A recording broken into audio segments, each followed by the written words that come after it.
কলকাতার বুকে যে পরিবেশ তৈরি হয়েছে সে সম্পর্কে তাদের আগাম খবর রাখা, আগাম প্রস্তুতি এবং তার ভিত্তিতে সামগ্রিক আইন শৃঙ্খলার উপর তাদের নিয়ন্ত্রণ বোধহয় নেই, তাই তারা ভয়ে 144 ধারা করলেন। প্রথমত এটা আইনের দিক থেকে খুব প্রশ্নের চিহ্নে পড়ে যাবে। ইতিপূর্বে আমরা এরকম 144 ধারা বহু বাতিল করেছি কলকাতা হাইকোর্ট থেকে, এখানেও বাতিল হবে। সেখানেও বাতিল হবে বলছেন, মানে আপনারা কি আদালতে যাওয়ার কথা ভাবছেন? এর পেছনে অনেক কুরাজনৈতিক পরামর্শ থাকতে পারে।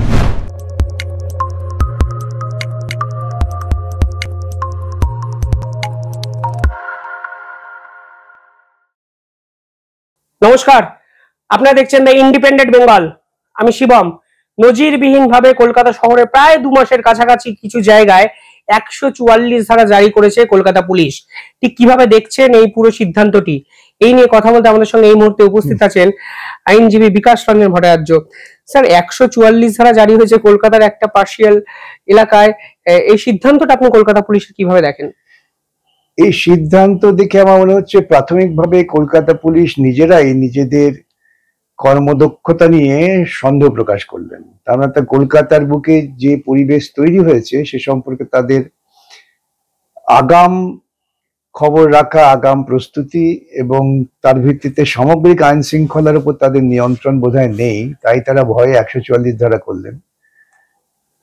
এবং 144 ধারা করলেন, কিন্তু 144 ধারা তো কার্যকর করতে পারবেন না এইভাবে এত বড় এলাকা জুড়ে। প্রথমত এটা আইনের দিক থেকে খুব প্রশ্নের চিহ্নে পড়ে যাবে। ইতিপূর্বে আমরা এরকম 144 ধারা বহু বাতিল করেছি কলকাতা হাইকোর্ট থেকে, এখানেও বাতিল হবে। আর এইভাবে যখন তখন খুশি হলে 144 ধারা জারি করে দিলাম, দিয়ে নাগরিক অধিকারকে খর্বিত করলাম, এটা এক ধরনের স্বৈরতান্ত্রিক মনোভাব। কলকাতা পুলিশ তাদের ব্যর্থতা ঢাকবার জন্য মানুষের নাগরিক অধিকার কেড়ে নেবেন, এটা তো হতে পারে না। সেখানেও বাতিল হবে বলছেন, মানে আপনারা কি আদালতে যাওয়ার কথা ভাবছেন? বটেই তো, আমি এখন আদেশটা দেখিনি। আমি আমার সহকর্মী বন্ধুদের বলেছি আদেশের কপিটা নিয়ে আসতে। দেখে এইরকম স্বৈরাচারী কাজকর্ম কিন্তু কোনো মতেই সহ্য করা যায় না। কোনো নাগরিক সহ্য করবেন না। যদি সুস্থ চিন্তার নাগরিকত্বের অধিকার প্রয়োগ করতে চান, তারা কেউ সমর্থন করবেন না। স্যার, এটা তো হতেও পারে একটা সিকিউরিটি রিজন, যেটা কলকাতা পুলিশ আগাম সতর্কতা একটা অবলম্বন করেছেন, ফলে এর অসুবিধা কি হতে পারে স্যার? দেখুন, আগাম সতর্কতা বলে আমি গোটা শহর জুড়ে 144 ধারা জারি করে দিলাম। তার মানে গোটা শহর জুড়ে আমার পুলিশি যে নেটওয়ার্ক, সেই নেটওয়ার্ক কাজ করছে না, ব্যর্থ হয়েছি। আমি নাগরিক অধিকারকে খর্ব করে আমার পুলিশি নিয়ন্ত্রণ জারি করার চেষ্টা করব? এটা কি কাজ নাকি? আজকে ধরুন, যে কোনো মুহূর্তে যে কোনো মানুষের যে কোনো প্রয়োজন হতে পারে, একসঙ্গে 25-30 জন দৌড়ে যেতে পারে। আমরা ছেলেবেলা থেকে শহরেই দেখেছি যে মানুষের কোনো অসুবিধা হলে পরে পুরো পাড়া নেমে পড়ে। তো তখন পুলিশ ঝাঁপিয়ে পড়বেন তাদের 144 ধারা বাতিল হয়েছে বলে। সুতরাং এর পেছনে অনেক কুরাজনৈতিক পরামর্শ থাকতে পারে। সেখানে রাজনৈতিক পরামর্শ বা রাজনীতি প্রসঙ্গটা কেন আপনি এই জন্য আনছি? তার কারণ হচ্ছে গোটা তৃণমূল এবং বিজেপি যারা গুন্ডা, তারা পরস্পরকে চেনে, পরস্পরের বন্ধু। তারা একই দলের, ভিন্ন জামা পড়েছেন। এখন যে বেশি টাকা দিচ্ছে সেদিকে চলে যাচ্ছে এবং সেই নিয়ে তাদের মধ্যে মারামারি হবে। সেই মারামারিটা বন্ধ করবার জন্য থানা থেকে লিস্ট ধরে এই সমস্ত পরিচিত গুন্ডাদের আগে থেকে আগাম গ্রেপ্তার করা উচিত। সেসব না করে নাগরিকদের অধিকার কেড়ে নেবো।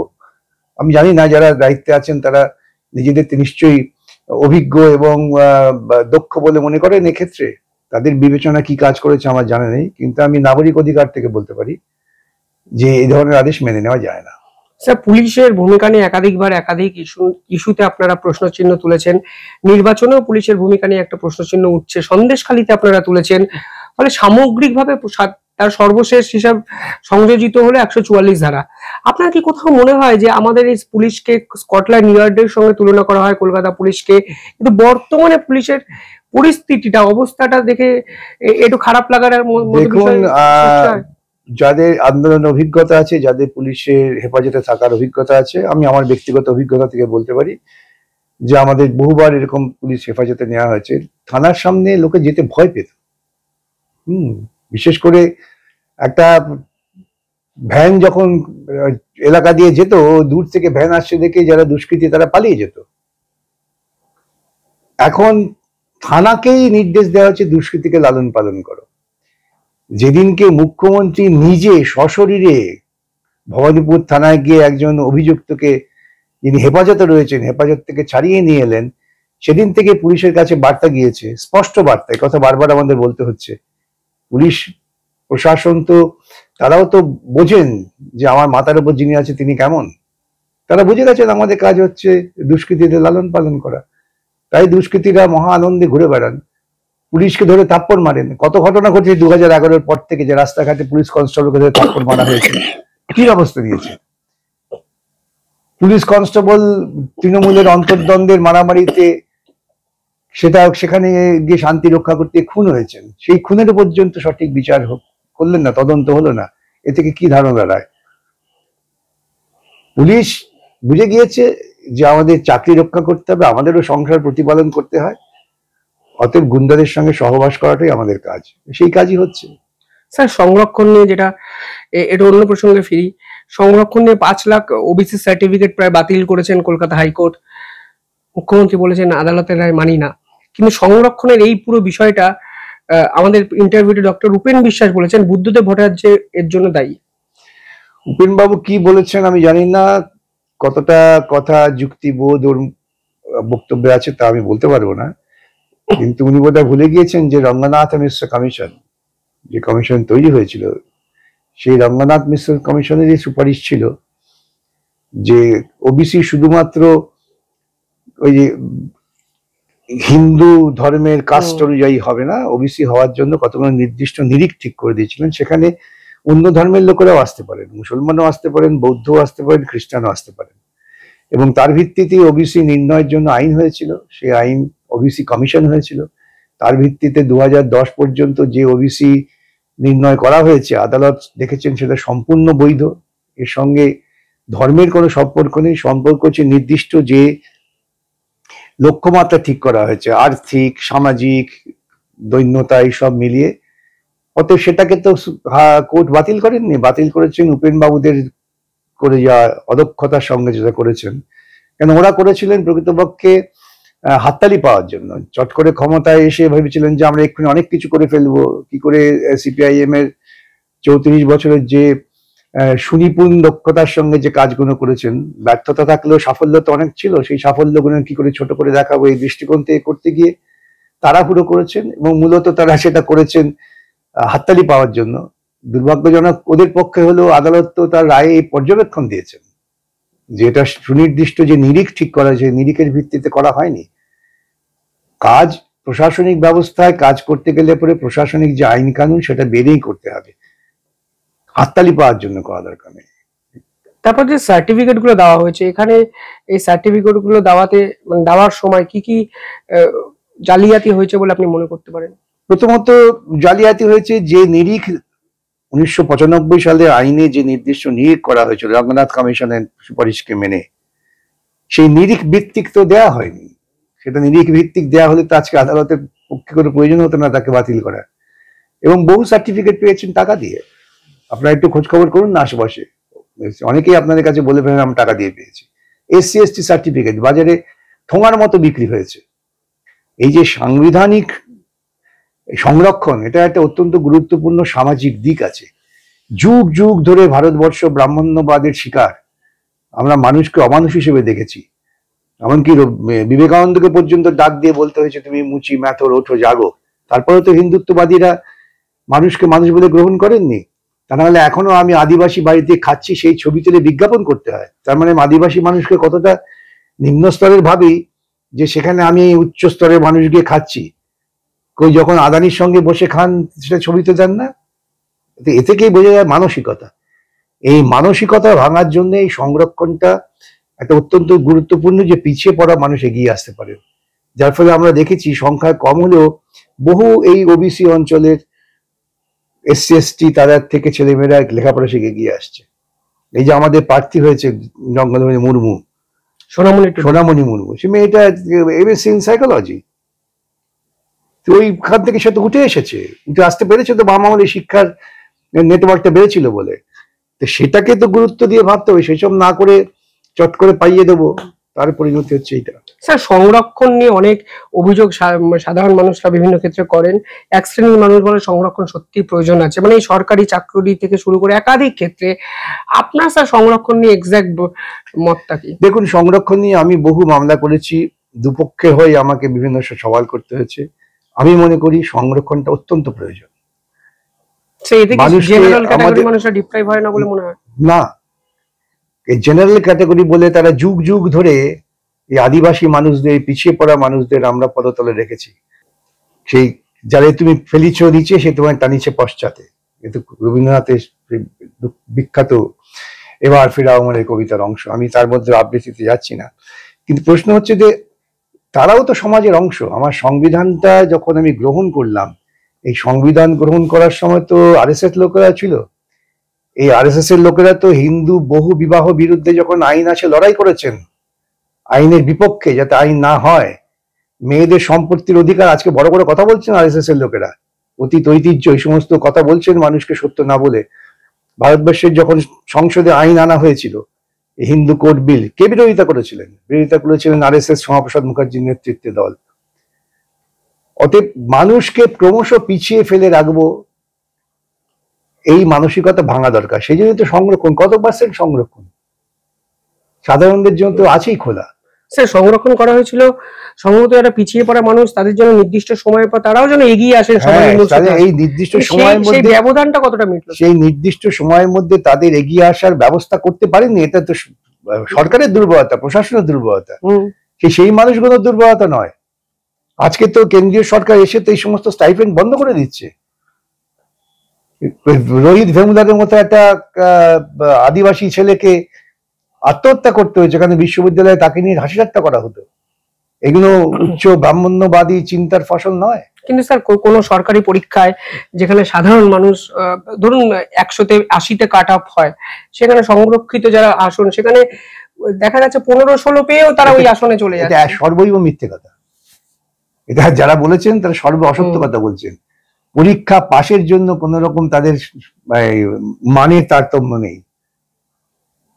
তারতম্য আছে কতগুলো নির্দিষ্ট সিট রিজার্ভ থাকবে, কিন্তু তাকে ওই পরীক্ষা পাশ করতে হবে।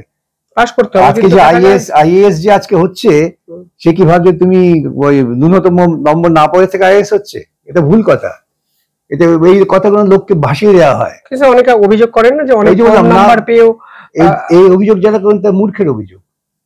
তারা কম নাম্বার পেয়ে কি বলছেন, যে সামগ্রিকভাবে যে লিস্ট তৈরি হয়েছে, সেই লিস্টে দেখা গেল সংরক্ষিত সেটে যে পাচ্ছে সে পাশ করেই পাচ্ছে। হয়তো আরেকজন তার থেকে বেশি নম্বর পেয়েছে, কিন্তু সে যেহেতু সংরক্ষিত নয় সে পেল না, ওই জন্য বলছে কম নম্বর। মোটেই কম নম্বর না, সেও পাশ করেছে। এই যে যারা schedule caste, schedule tribe reservation সিটে ভর্তি হচ্ছে, তারা তো ডাক্তারি পাশ করছে। এটা তো ঠিক নয় যে তারা কম নম্বর পেয়ে পাশ করছে। এই সমস্ত অসত্য কথা ভাসিয়ে দেওয়া হয়। স্যার, স্বাধীনতার 75-80 বছর মানে এই দোরগোড়া এসেও আপনার কি মনে হয় এই সংরক্ষিত এই ব্যবস্থাটা আরো 80 বছর থেকে যাওয়া উচিত? তাহলে আর এই সংরক্ষণের ভ্যালুটা যদি আমরা তেমন ভাবে শিক্ষার বিস্তার করতে পারতাম, তেমন ভাবে আমরা তাদের লেখাপড়ার পরিবেশ দিতে পারতাম, তাহলে এটা এতদিন লাগতো না। সেটা দেওয়া হয়নি, আজও দেওয়া হচ্ছে না। আমরা যুগ যুগ ধরে যে বঞ্চনা, সেই বঞ্চনা থেকে মুক্ত করতে চেয়েছি তো ভারতবর্ষকে। ভারতবর্ষকে আমরা ব্রাহ্মণ্যবাদের যে আধিপত্য, তার থেকে মুক্ত করতে চেয়েছি। সেজন্যই তো লড়াই হয়েছিল, আমরা করতে পারিনি এখনো। এবং এই মাঝখানে আবার নতুন করে ব্রাহ্মণ্যবাদ চাপিয়ে দেওয়ার চেষ্টা হচ্ছে। সেই জন্য এটা খুব খুব মনে হতে পারে এটা কিছু কথা ভাসিয়ে দিয়ে সুরসুরি দিয়ে লোককে চাগানো যায়, কিন্তু মূল মর্মে যেতে হবে যে সংরক্ষণটা কেন হয়েছিল, কি উদ্দেশ্য হয়েছিল। সেই উদ্দেশ্যটা আমরা সফল করতে পারছি কি? পারছি না। আজকে আমরা জোর করে আদিবাসী, সংবিধান সভায় আদিবাসী নেতা পরিষ্কার বলেছিলেন যে আমরা ওই সমস্ত তোমাদের ধর্মে শরিক নই, তোমরা ধর্ম নিয়ে মারামারি করছো, আমরা প্রকৃতির পূজারী। এখন তাদের জোর করে হিন্দু বানানোর চেষ্টা হচ্ছে, এবং এর পরিণতি কি আমরা দেখতে পাচ্ছি না? মণিপুরে সরাসরি ভাবে যুদ্ধক্ষেত্র তৈরি হয়ে গেছে, এবং সরকার প্রকৃতপক্ষে এক পক্ষ উপক্ষ করে মদত দিচ্ছেন, মানুষ লড়াই করে মরছে। আপনার মনে হয় সংরক্ষিত মানুষদের নিয়ে রাজনীতি অনেক বেশি হয়েছে স্বাধীনতার পর থেকে? বর্তমানে হয়েছে তো। যদি আমরা সরাসরি ভাবে শিক্ষাটা নিয়ে যেতে পারতাম দোরগড়ায়, তাদের পারিবারিক আর্থিক অসুবিধাটাকে আমরা অন্ততপক্ষে শিক্ষা ক্ষেত্রে সেই বিষয়টা দেখতে পারতাম, যে জন্য স্টাইপেন্ড চালু হয়েছিল। জেএনইউ থেকে স্টাইপেন্ড তুলে নেওয়া হচ্ছে। ছাত্ররা যে লড়াই করছে, এসএফআই যে এত লড়াই করছে বিভিন্ন জায়গায়, তাদের মূল বক্তব্যটা কি? একটা অন্য কিছুর মধ্যে আরেকটা বক্তব্য হচ্ছে যে এই পিছিয়ে পড়া ছেলে মেয়েদের লেখাপড়ার সুযোগটাকে বাড়াতে হবে, তাদের স্টাইপেন্ডকে নিশ্চিত করতে হবে, সেগুলো তুলে নিচ্ছে কেন? কেন তথ্য দিচ্ছেন না ওরা? এই যে আজকে যার ফলে দাবি উঠেছে যে সেন্সাস হোক, তার থেকে সত্যতা উঠে আসবে তো। এই সেন্সাস করতে ভয় পাচ্ছেন কেন বিজেপি? অসুবিধা কি আছে? সে যাদের সার্টিফিকেট বাতিল হলো তাদের পরবর্তী পর্যায়ে কি হতে পারে? বাতিল হয়েছে ঠিক মতো করলেই হবে। আদালত তো বলেছে এটা ঠিক মতো ওই 1995 সালের আইন মেনে তুমি নতুন লিস্ট করো, তাতে দেখা যাবে যারা যথার্থই এই সুযোগ পাওয়ার যোগ্য তারা পাবেন, আর যারা সুযোগ পাওয়ার যোগ্য নয় তাদের তো বলতে হবে যে তুমি যোগ্য নয়, আমি ভুল করে নিয়েছি। সত্য কথা সত্যভাবে মানুষের বললে পরে মানুষ এটা গ্রহণ করে। স্যার সংরক্ষণের প্রশ্ন করছেন, শেষ পাটে আসি। প্রার্থীর গায়ের রং নিয়ে প্রশ্ন তুলেছেন কল্যাণ ব্যানার্জি, এইটাকে আপনি কিভাবে? এটাই হচ্ছে একটা ব্রাহ্মণ্যবাদী কুসংস্কৃতির প্রভাব। সহজভাবে যদি বলেন, মানে এটাকে এটা আবারও বলি, এদেশের আদিবাসীরা তাদের গায়ের রং কালো, বিদেশি আর্যরা যারা আসছেন তারা নিজেদের ওই ফর্সা বলে দাবি করেন। দেখবেন দুর্গা মূর্তি যখন হয় তখন মা দুর্গার প্রতিমা অনেক রং চঙে ঝকঝকে ফর্সা, কিন্তু অসুরকে বানানো হয়েছে কালো মানুষ হিসেবেই। এও এক ধরনের সাংস্কৃতিক একটা লড়াই। আজকে এই সাংস্কৃতিক লড়াইয়ে যারা ব্রাহ্মণ্যবাদী, যারা নিজেদের উচ্চবর্ণ মনে করেন, তারা মনে করেন তারা দেবতার বরপুত্র। যেমন এখন মোদী বলছেন নির্লজ্জের মতো যে আমি এক দেবতার প্রেরিত বরপুত্র, আমি আমার মায়ের গর্ভে জন্মাইনি। এই ধরনের অসভ্য বিজ্ঞান বিরোধী কথা বলছেন। সেটাই হচ্ছে ওই রং কালো, ও অমুক জায়গায় আছে, অমুক জায়গায় থাকে কেন, এগুলো কোনো বিয়ে করেনি, এগুলো কোনো সংবিধান সম্মত আলোচনা নয়। স্যার কিন্তু যিনি বলছেন তিনি আদালতে আপনার বিপক্ষে সওয়াল করেন, এবং দুর্ভাগ্য, মানে কল্যাণ ব্যানার্জির মতো যদি এরকম, এটাই তো দুর্ভাগ্য আমাদের মানুষ যদি এরকম বলেন। আমার অবচেতনায়, আমার সাংস্কৃতিক অবচেতনায় এটা কাজ করছে যে আমি সুপিরিয়র, আমি ফর্সা ঝকঝকে, আর আমার প্রতিদ্বন্দ্বী কালো। গায়ের রং নিয়ে কথা হচ্ছে। কত নিম্ন রাজনৈতিক রুচি হলে এই কথা বলা যায়। স্যার আপনি কল্যাণ ব্যানার্জির এই কথা শুনে কেমন লেগেছিল? আমি হতবাক হয়ে গিয়েছিলাম। আমি প্রথমে বিশ্বাস করিনি, তারপরে আরো সমস্ত ইন্টারভিউ দেখলাম। অনেক সময় তো কথা বিকৃত করা হয়, হতবাক হয়ে গিয়েছি। এই স্বাধীনতা উত্তর ভারতবর্ষে আমরা এইসব কথা বলতে পারি, যেখানে আমার সংবিধানে প্রিয়াম্বলে পরিষ্কার লেখা আছে ডিগনিটি অফ পার্সন। ওনার থেকে অন্তত আশা করেছি, কারোর কাছ থেকে আশা করি না, ওর কাছে তো আরোই আশা করি না। আমি তাই বারবার তো বলছি, এই ডিগনিটি অফ পার্সন এই শব্দটা প্রিয়াম্বলে সবার শেষে যুক্ত করেছিলেন আম্বেদকর বহু আলোচনার পর। তার কারণ আমাদের ভারতীয় সমাজে মানুষকে আমরা অবজ্ঞা করি, অবহেলা করি বিভিন্ন কারণে। ছোট জাত, এখনো ছোট জাতের নাম করে একজন কিশোর জল খেয়েছিলেন, তার তৃষ্ণা পেয়েছিল, তৃষ্ণার্ত কিশোর মাস্টারমশাইয়ের বোতল থেকে জল খেয়েছিলেন, সেই মাস্টারমশাই উচ্চবর্ণের, ছেলেটাকে পিটিয়ে মারা হয়েছিল। আমরা এই জায়গায় তো পৌঁছতে পারিনি এখনো। যিনি শিক্ষক তিনি মনে করছেন যদি অন্য ধর্মের হয় তাকে ধরে সবাই মিলে থাপ্পড় মারতে পারেন, যদি সে নিচু জাতের হয় সে জল খেতে পারবে না আমার সঙ্গে। এইসব মধ্যযুগীয় চিন্তা এখনো আছে আমাদের দেশে। এইসব আছে বলেই সংরক্ষণের প্রশ্ন আসছে, তাহলে আসতো না। অবশ্যই সংরক্ষণের প্রয়োজনীয়তা সম্পর্কে বললেন বিকাশ বাবু, মুখে বলে নয়। আমার মনে হয় মানসিক একটা সামাজিক সর্বক্ষেত্রে একটা অ্যাওয়ারনেস প্রয়োজন আছে। গায়ের রং কালো, কার গায়ের রং ফর্সা, কে মোটা, কে রোগা, কে বিয়ে করেনি, কে বিয়ে করবে না, এই ব্যক্তিগত গাদা ছোড়াছুড়ির জন্য কি রাজনীতি? বিশ্বাস করুন, এই প্রজন্মের ছেলে হয়ে, এই প্রজন্মের মানুষ হয়ে, এই প্রজন্মের একজন দায়িত্ববান নাগরিক হয়ে ভীষণ মাত্রায় কষ্ট হয় এই ধরনের রাজনৈতিক ব্যক্তিত্বের থেকে। এই ধরনের কথা সমাজ কিভাবে বদলাবে আমি জানি না, কিন্তু খারাপ লাগাটা থেকেই যাবে। ইতিহাসে হয়তো এই খারাপ লাগাগুলো খারাপ লাগার অন্ধকার অধ্যায় হিসাবে স্থান পাবে। দেখতে থাকুন দ্য ইন্ডিপেন্ডেন্ট বেঙ্গল। অসংখ্য ধন্যবাদ স্যার, ধন্যবাদ আপনাদেরও।